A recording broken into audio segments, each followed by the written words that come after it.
او بالتحديد محمد عواد فوت المباراه لبيراميدز، انا هجيب لك بالدليل القاطع ان هل في نيه للتفويت، هل عواد قاصد، بالدليل.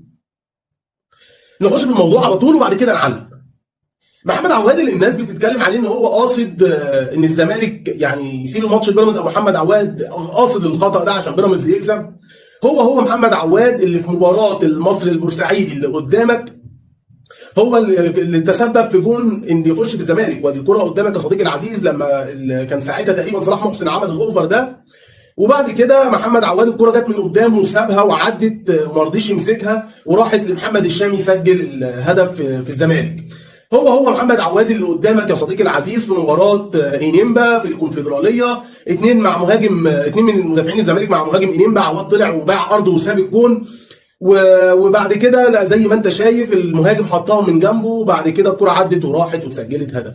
هو محمد عواد اللي في اللقطه دي يا صديقي العزيز برضه في الكونفدراليه قدام مودرن فيوتشر من ركله ركنيه، جوزيف نجويم او جوناسام نجويم على ما اتذكر، بيرفع ركله ركنيه زي ما انت شايف دايركت، عواد ما عرفش يمسكها، هوب لبست جون من ركنيه مباشره ما حدش لمسها وعدت من ايد عواد.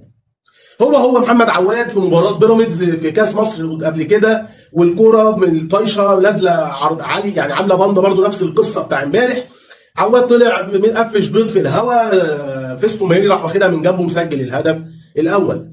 هو محمد عواد في نفس المباراه قدام بيراميدز الوليد الكارت رمضان صبحي عمل كوره برده نفس الطريقه طايشه، نزلت عملت باند مصطفى فتحي راح رايح كاتمها زي ما انت شايف، عواد سايبه ما لمسوش، ما فكرش يعمل تراي، ما يعملش اي حاجه، وزي ما انت شايف الكوره دخلت الشبكه.